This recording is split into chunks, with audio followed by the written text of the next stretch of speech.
Bon, on a passé quelques semaines incroyables, les dernières quelques semaines. Je crois qu'on a eu, il y a 2 dimanches, le témoignage de Raphaël. C'était vraiment puissant. Et juste à savoir que j'ai demandé à Fiona, et Fiona a fait le montage et coupé ça. Et donc maintenant, nous avons une version juste sur YouTube. Et j'ai posté ça sur notre page, je crois, Every Nation Marseille, je crois, Facebook. Sinon, ça sera là. Et vous pouvez partager ça avec tout le monde que vous connaissez, qui ont besoin d'entendre un bon témoignage de comment Jésus sauve, comment Jésus nous sauve. Et c'est ça la bonne nouvelle aujourd'hui et à jamais, que Jésus ne nous laisse pas où on est, où on était, mais il nous sauve. C'est vraiment miraculeux que Dieu a pourvu pour nous dans notre état mortel. On était séparés de Dieu par rapport à nos péchés, mais Dieu a dit, je vous aime tellement que je vais dépasser les choses et pourvoir Jésus, mon fils, mon propre fils pour vous. Et si vous l'acceptez, vous serez sauvés. Et quand on dit sauvés, c'est-à-dire éternellement, vous ne serez pas séparés de la présence de Dieu. Parfois, les gens disent, mais Jésus, j'ai pensé qu'il était juste un autre leader des religieux comme des autres leaders de religion.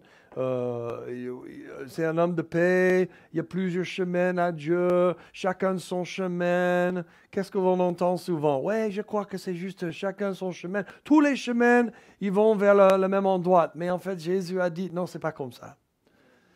Il y a quelques années, j'ai prêché un message, Jésus est exclusif. Très offensif. Hein? Jésus est très offensif. Il a dit, moi je suis le chemin, la vérité et la vie. Personne ne voit le Père sauf qu'à travers de moi. C'est un peu exclusif ça, non? Pourquoi on suit quelqu'un comme ça? Soit il est vraiment Dieu, ou soit il est menteur ou fou. Ça c'est ce que C.S. Lewis il a dit. On est confronté dans l'histoire à cet homme Jésus-Christ. On ne peut pas disputer qu'il existait. On ne peut pas disputer que les gens l'ont vu après. Il était mort pendant 3 jours. On ne peut pas disputer ces faits. Donc, soit tu l'acceptes comme un fou, soit tu l'acceptes comme menteur. Il était super bien menteur. On dit en anglais un con artist.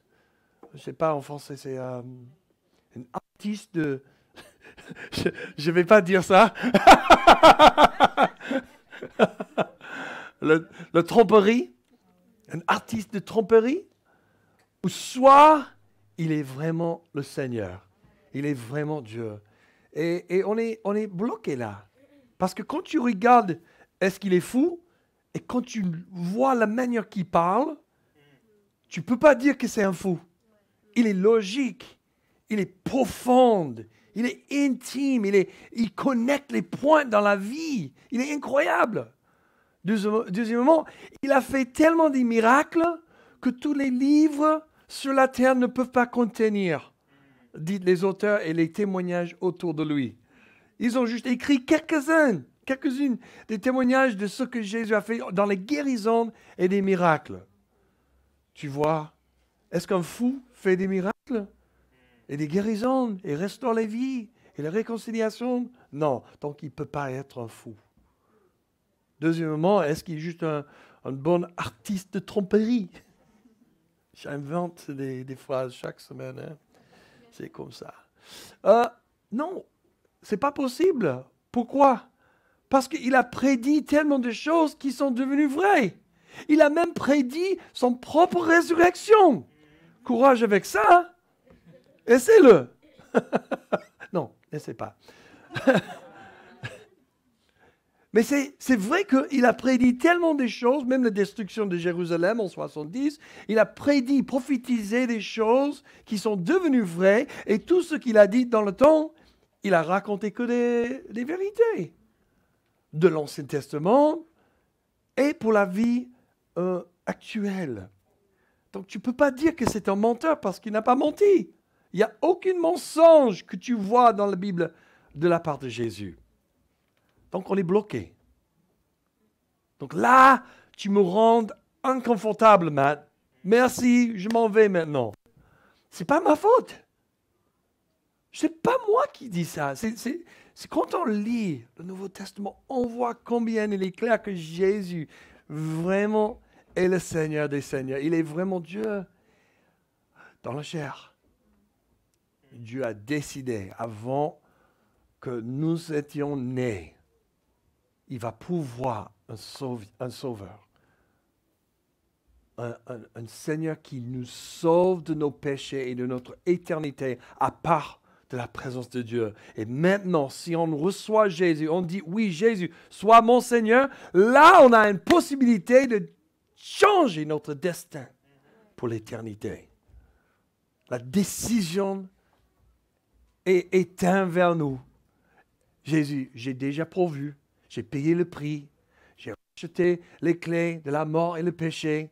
Et maintenant, je vous offre le cadeau, le salut, si tu acceptes, si tu m'acceptes. Quel cadeau! Quel cadeau! Joyeux Noël! Quel cadeau! Si vous n'avez aucun cadeau sous l'arbre, vous avez le cadeau du salut. Vous avez le cadeau de la grâce de Dieu pour persévérer les moments compliqués et difficiles dans cette vie. Je sais que nous avons tous des complications. Certains parmi nous, nous avons des complications internationales, financières, commerce, économiques, prophétiques. Les complications prophétiques, qu'est-ce que ça veut dire? On va visiter une situation aujourd'hui, parce qu'on continue dans notre série d'influence, notre série sur les 7 montagnes d'influence dans le monde. Et on va commencer avec le passage du jour en Ésaïe 55, 8 à 9. C'est un prophète dans l'Ancien Testament qui a dit « En effet, vos pensées ne sont pas mes pensées, et mes voix ne sont pas vos voix, déclare l'Éternel. » Déclare l'Éternel. « Le ciel est bien plus haut que la terre, de même mes voix sont bien au-dessus de vos voix, et mes pensées bien au-dessus de vos pensées. » Est-ce que vous voyez? Est-ce que vous voyez que la parole de Dieu dit dans Ésaïe 55 que ses voix sont plus élevées que nos voix, ses pensées plus élevées que nos pensées? J'espère que vous voyez ça. C'est très clair dans la Bible. Cependant, dans le contexte, ces versets sont une réprimande prophétique et ressemblent plus à une question. Pourquoi vos voix ne sont-elles pas mes voix et vos pensées mes pensées? Parce que Dieu voulait un peuple, depuis le début, qui marche dans ses voies, marche selon sa pensée. En d'autres termes, Dieu veut que son peuple pense comme lui et fasse comme lui, comme Jésus nous a montré. Il a dit, je fais ce que je vois mon Père en train de faire. Et je dis les choses que j'entends chez mon Père quand il est avec lui dans l'intimité. En outre, il veut que ses pensées et ses actions imprègnent le reste du monde autour de nous. Dans notre série sur l'influence, nous avons lancé l'idée que Dieu veut utiliser l'Église pour apporter son royaume dans les sphères de grande influence sur la terre, les 7 montagnes d'impact. Lorsque nous prions que ton règne vienne, que ta volonté soit faite sur la terre comme au ciel, nous demandons à Dieu de faire ses voix, les voix de la terre, de la société, de la culture. Son royaume signifie ses voix, ses valeurs, sa vérité et sa domination. Voici les 7 montagnes d'influence que nous avons parlé d'influence avec l'aveugle. L'Église, les arts et les médias. Les arts, les médias, l'éducation, la famille, le gouvernement, les affaires, l'économie. Et, j'ai mis les médias mal placés en fait. Mais bon, vous voyez tout cela.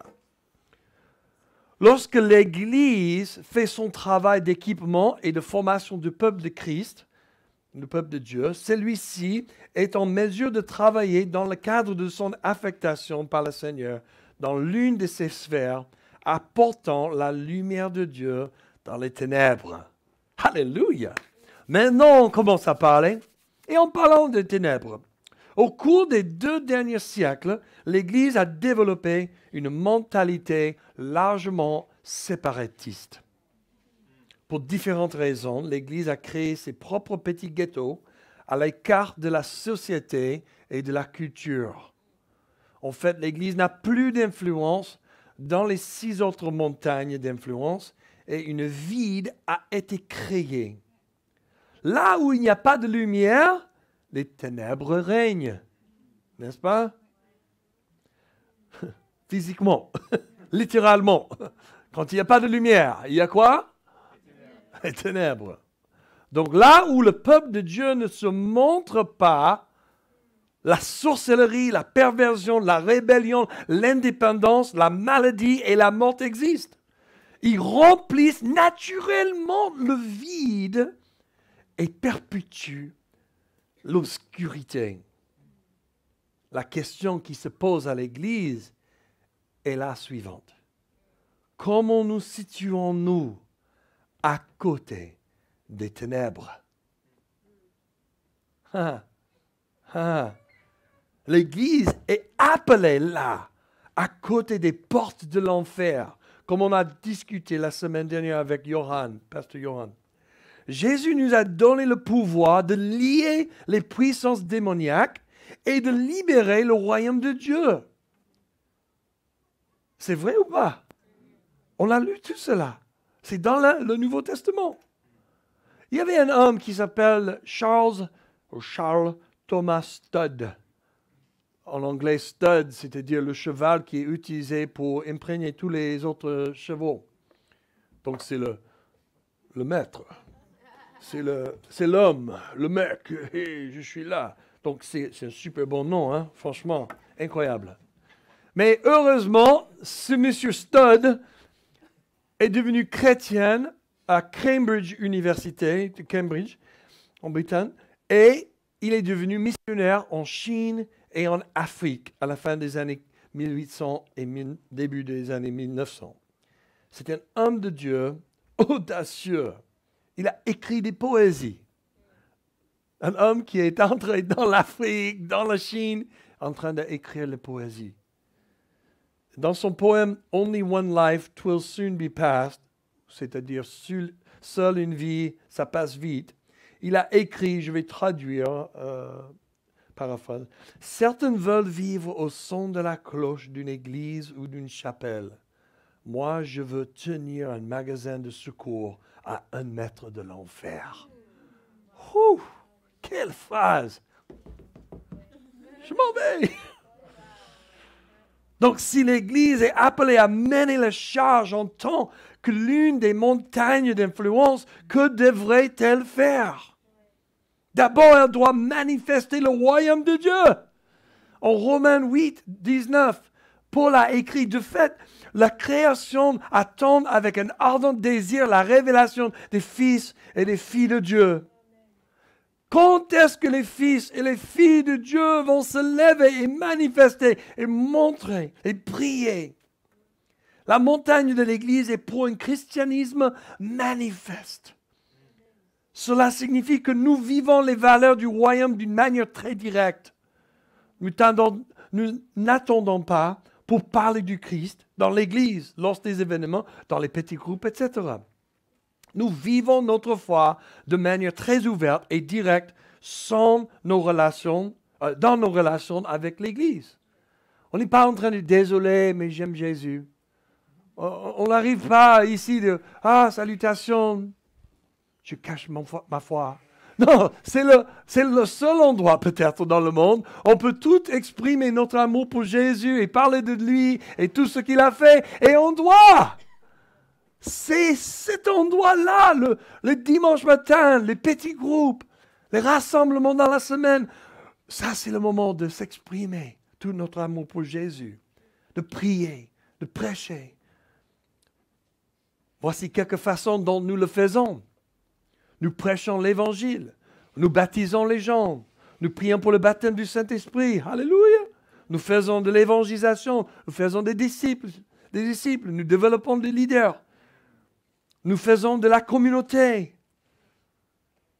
Donc c'est super que l'Église a une charge de manifester et briller sa présence quand on est tous rassemblés.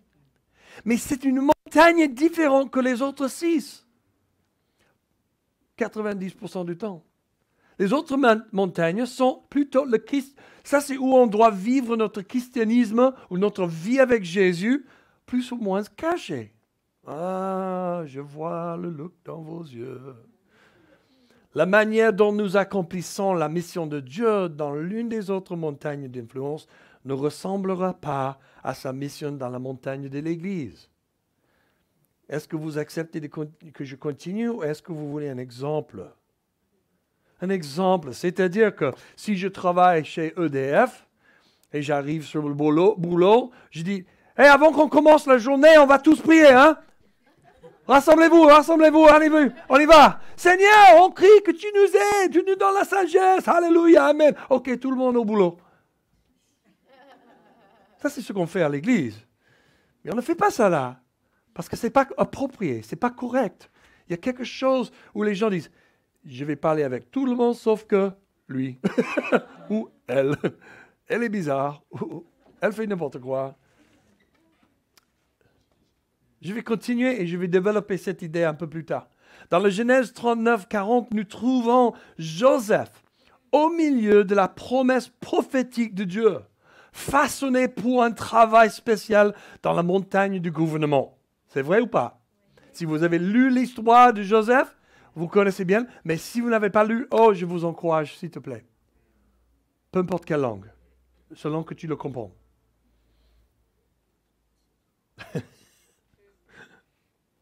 Bien sûr, Joseph n'en avait pas pleinement conscience qu'il était au milieu d'une promesse prophétique qui va lui gérer jusqu'à la gouvernance de toute la région de la terre. Joseph, en fait, était en prison. Mais l'onction de Dieu était sur lui et, par conséquent, il continuait à monter au sommet. En Genèse 39, 22, 23, on lit « Celui-ci plaça sous son autorité tous les détenus qui étaient dans la prison et tout ce qu'on y faisait passer par lui. » C'est Joseph. Le chef de la prison ne s'occupait pas du tout de ceux qui étaient sous la responsabilité de Joseph parce que l'Éternel était avec lui et faisait réussir ce qu'il entreprenait. Incroyable. Le problème, c'est qu'en fait, il n'était pas juste embauché dans la prison, parce qu'il faut lire tout le contexte. En fait, il était emprisonné pour avoir commis quelque chose qu'il n'a pas commis, mal accusé, mal fait. Donc, tout était complètement tourné contre lui, on sait, dans l'histoire. Et à cause de ça, il se trouve en prison. « Hey, c'était pas moi, j'ai pas fait ça, c'est injuste. » Il y a des gens dans la prison, c'est vrai que c'est injuste ce qui se passe dans leur vie. Ils sont en train de crier. Mais Joseph, il a juste pris l'onction que Dieu lui a donnée, il commençait à gérer, et tout d'un coup, il prend charge de tout ce qui arrive dans la prison. Il est devenu le chef du prison, en tant que prisonnier. C'est pas mal, hein? Et quand les gens ils se plaignent de leur boulot à moi, parfois, « Ah, tu sais, c'est difficile, hein, c'est compliqué. » Bon, j'aime bien de le rappeler de l'histoire de Joseph. Peu importe. Peut-être ça ressemble à une prison chez toi, chez ton boulot. Peut-être c'est, je suis menotté. Personne ne me laisse bouger. Peu importe où tu es, si tu trouves l'onction de Dieu, tu vas trouver une manière de s'élever par la grâce de Dieu. Joseph était dans le terrain d'entraînement de Dieu pour un avenir étonnant. Mais il n'en avait aucune idée. Il pensait même qu'il devrait être libéré de prison pour l'injustice de tout cela. Il a essayé de convaincre les chansons, de glisser un mot en sa faveur et de le faire libérer avant le moment choisi par Dieu pour qu'il puisse rentrer chez lui. « Hey, tu peux leur dire, c'est injuste ce qui s'est passé à moi. Dis-leur, il faut me libérer, j'ai ma famille et tout cela dans l'autre pays, il faut que tu me libères pour que je rentre chez moi. » T'imagines? Il n'a même pas pensé comment il va arriver à la maison. Arrivé à la maison, « Hey, super, c'est bien de vous voir !» Son père, « Mais j'ai pensé que tu étais mort. »« Ah oui, mes frères, qu'est-ce que vous avez fait ?»« Oh, désolé, papa, on a... Oui, c'est vrai qu'on lui a vendu dans l'esclavage, excusez-nous. Oh, ah bonjour, je suis là. Oh, en fait, c'est un famine. Il n'y a rien à manger dans la maison. T'imagines? Joseph rentre chez lui. Il esquive le plan de Dieu s'il fait ça. S'il était parvenu, il n'aurait jamais atteint la plénitude de son véritable appel en tant que sauveur du peuple hébreu et de la civilisation tout autour de l'Égypte. Combien d'entre nous essaient de sortir prématurément du terrain d'entraînement de Dieu? Oh, la vie est dure, Matt, il faut que je m'échappe. Peut-être que c'est dur pour une raison prophétique incroyable sur ta vie. Si nous le faisons, nous créerons le chaos et nous ne pourrons pas vivre les promesses prophétiques qu'il nous a faites. Lorsque Joseph a finalement été appelé pour interpréter le rêve de Pharaon, qu'a-t-il fait? A-t-il préparé ses instruments de circoncision? Ah, enfin, c'est mon moment de présenter mon religion. C'est mon moment, j'en profite pour prêcher les bonnes nouvelles. A-t-il apporté un rouleau contenant les histoires d'Abraham, Isaac et Jacob? S'est-il dit, enfin, je vais prêcher, je vais pouvoir prêcher l'évangile à cet homme? Non, Joseph s'est nettoyé et s'est habillé à la manière des Égyptiens. Il parlait avec honneur et du respect, sans rien mentionner de son héritage ou de sa foi.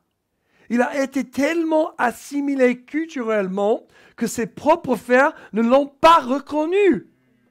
Pensez à ça. Il ne savait pas que c'était lui. Et pourtant, Dieu l'a amené au deuxième poste le plus élevé de tout le pays. Et Pharaon ne lui a même pas demandé s'il était en prison. Il a juste dit en Genèse 41, 38 à 40, le Pharaon dit à ses serviteurs, « Pourrions-nous trouver un homme tel que celui-ci, il parle de Joseph, qui a en lui l'Esprit de Dieu. » Tu sais ce que Joseph a fait? Il a fait son boulot en excellence. Et grâce à faire son boulot en excellence, Pharaon a dit, en lui, il y a un esprit de Dieu. Oh, ça enlève toute la pression. Vous pouvez prêcher dans l'église, mais vous n'êtes pas obligé de prêcher dans tous vos boulots. Priez par contre. Et le Pharaon dit à Joseph, puisque Dieu t'a fait connaître tout cela, il n'y a personne qui soit aussi intelligent et aussi sage que toi. Tu seras responsable de ma maison et de tout mon peuple obéira à tes ordres. Le trône seul me lèvera au-dessus de toi. Waouh! Waouh! Alors Joseph a pu, après avoir accompli ses fonctions noblement, avec honneur et dans le contexte approprié, il a pu parler à Pharaon de son héritage, de sa foi et de sa culture. Et il a pu les sauver tous. Il n'a pas esquivé le plan prophétique pour sa vie, même s'il voulait. Souvent, on est ignorant, comme lui était ignorant. Mais il ne faut pas essayer d'échapper la douleur parfois. Parfois, c'est la douleur qui nous forme. Toute souffrance n'est pas du diable. Excusez-moi si j'éclate le boule. En d'autres termes, parce que Joseph a enduré les terrains d'entraînement, la nuit noire de l'âme, les défis qui l'entouraient, il a été élevé pour gouverner au deuxième niveau, le plus élevé du gouvernement. Pourquoi parlons-nous de ça? Parce que souvent, les chrétiens pensent qu'ils doivent faire l'Église au bureau ou sur le lieu de travail. En fait, il est préférable et plus biblique d'exceller dans votre discipline et vos compétences et d'entrer dans l'onction de Dieu pour accomplir des tâches avant de partager l'Évangile. Moi, quand je suis avec un médecin ou un chirurgien, je veux son avis sur ces choses, surtout médicales. Et un certain respect que je lui donne, plus que Google. Hein? J'espère que vous êtes un peu comme moi. Sinon, dites l'étudiant de médecin. Quand même. Ils travaillent dedans. Ils ont étudié tout cela pendant des années. Parfois, Google a raison aussi. Mais pas tout le temps. Tout le temps. J'ai entendu une fois que... Bon, on laisse tomber. Hein? Non, tout ce que tu lis sur l'Internet est vrai. C'est ce que Napoléon a dit. Tu vois, c'est pour ça que je ne voulais pas partager ça. Ce n'était pas exactement le top. Lorsque les gens vous posent des questions sur votre vie et votre foi, cela va beaucoup plus loin que lorsque vous vous contentez de leur dire sans qu'ils le demandent. On est d'accord? Et lorsque nous nous déplaçons pour influencer les 6 autres montagnes, nous devons penser comme Daniel et ses compagnons aussi. Soyez excellents dans vos capacités, vos compétences et apprenez à couler avec l'onction. Trouvez l'onction de Dieu et brillez dans vos compétences. Avancez dans votre domaine d'expertise et laissez Dieu vous promouvoir là où vous êtes. Personne n'a besoin d'être le président de Disney ou le chef d'entreprise des EDF. Nous avons juste besoin de marcher avec Dieu en excellant dans l'attitude et la performance dans son onction, pas son onction. Le reste se mettra en place. Personne commence, ils sortent de l'université et deviennent le président d'une banque, sauf que Macron. Mais bon, il y a des autres qui n'ont pas fait. Non, je rigole. La plupart des gens, ils finissent leurs études et après, ils travaillent. Ils travaillent en bas, ils travaillent un peu plus et ils deviennent des leaders éventuellement. Ça dépend qui tu connais parfois. Si ton papa est le patron, ça peut aider. Mais en général, tu peux faire confiance sur Dieu. C'est ça qui est le plus important, à savoir. Nous n'avons pas besoin même d'appeler les entreprises que nous créons par un nom chrétien.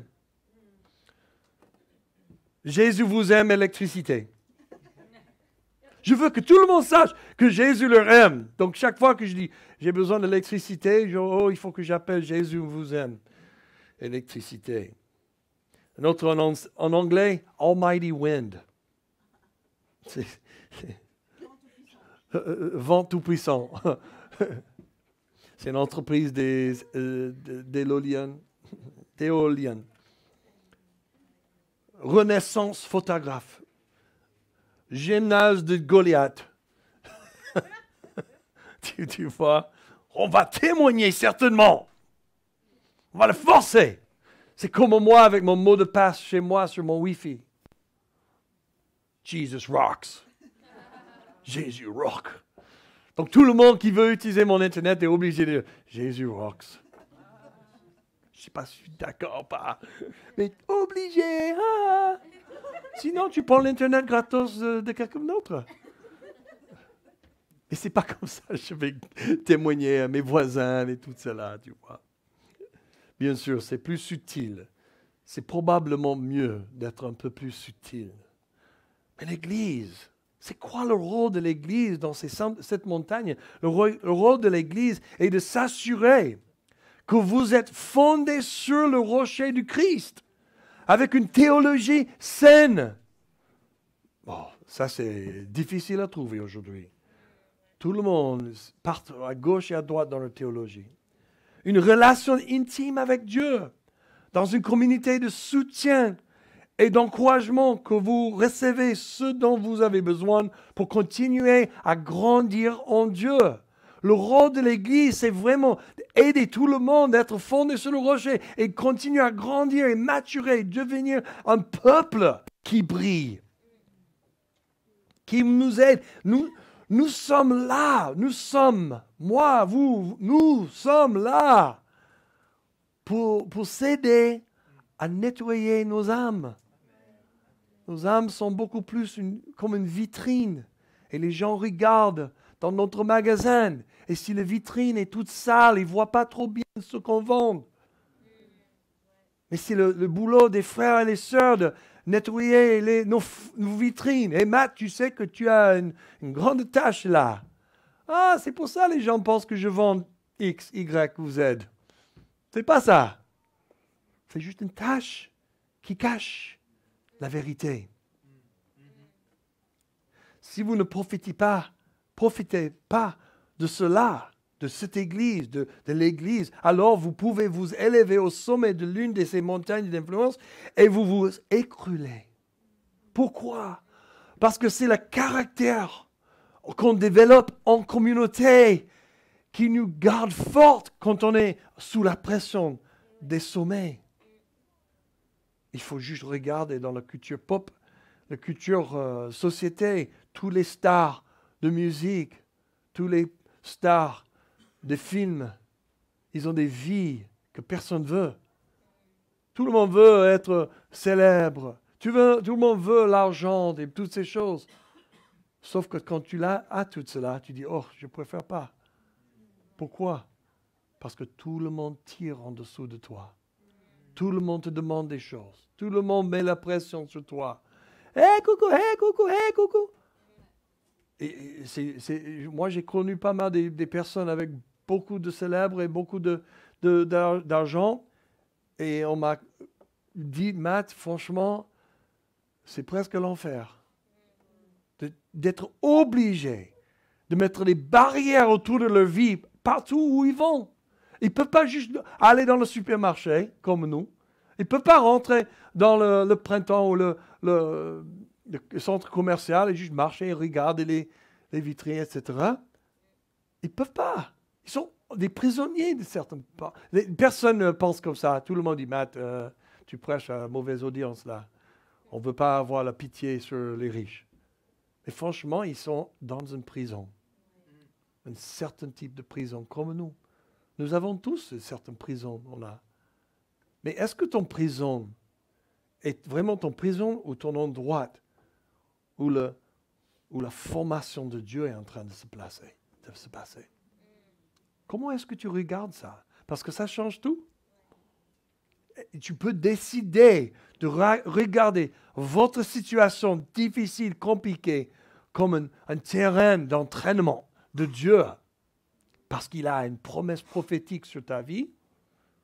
Comme Joseph n'a pas vraiment pu arriver, mais éventuellement il a compris. Ou tu peux décider que je vais juste me plaindre le reste de ma vie. Peu importe combien d'argent tu auras, peu importe combien de maisons, peu importe combien d'amis que tu auras, tu ne vas jamais être complet ou satisfait. Parce que tu n'as pas rentré dans le plan prophétique de Dieu pour ta vie. Mais l'Église est là pour vous aider, pour nous aider, se nettoyer et rentrer dans la clarté. Alors, au lieu d'être une lumière qui brille dans l'obscurité, vous serez quelqu'un qui crée un mur entre les autres et l'Évangile, si vous ne rentrez pas dedans. Nous avons tellement d'opportunités. Il vous suffit de dire, je suis prêt, allons-y. Nous avons tellement des opportunités et j'aimerais bien souligner ça cette semaine et la semaine prochaine parce que quand on commence en janvier, j'aimerais bien que tout le monde soit sur la même page. Nous avons les opportunités de faire une étude biblique qui s'appelle le face-à-face. Est-ce que tu peux tenir ça, Raila, le face-à-face, le livret? Tu peux tenir ça en main? Le noir et blanc. Voilà, tu peux montrer à tout le monde. C'est un petit livret et tu peux faire ça avec quelqu'un. Tu peux commencer ça aujourd'hui. Tu peux juste demander à une autre personne, est-ce qu'on peut faire la face-à-face ensemble? Lire et discuter. Lire et discuter. Ça prend 3-4 cafés et voilà, c'est fait. Pourquoi? Parce que ça nous aide à grandir, de réfléchir sur le royaume de Dieu et comment aligner nos vies dans les voies du Seigneur. Une deuxième, marche de prière autour de l'église et autour de votre maison.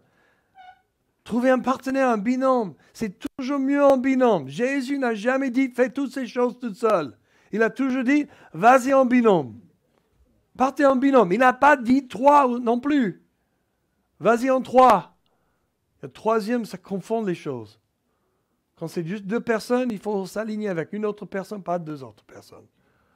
J'ai du mal avec 3. 4, oh là là, la complication. Parce que nous sommes plutôt comme les chats que les chiens. On commence à s'écarter. Comme les chats. Est-ce que tu as jamais vu un cow-boy qui essaie de rassembler tous les chats? Non, ça ne marche pas. Il faut utiliser les chiens pour rassembler tous les vaches, pas les chats. Parce que les chats, je m'en fiche. Est-ce qu'il y a des haricots qui restent dans le pot?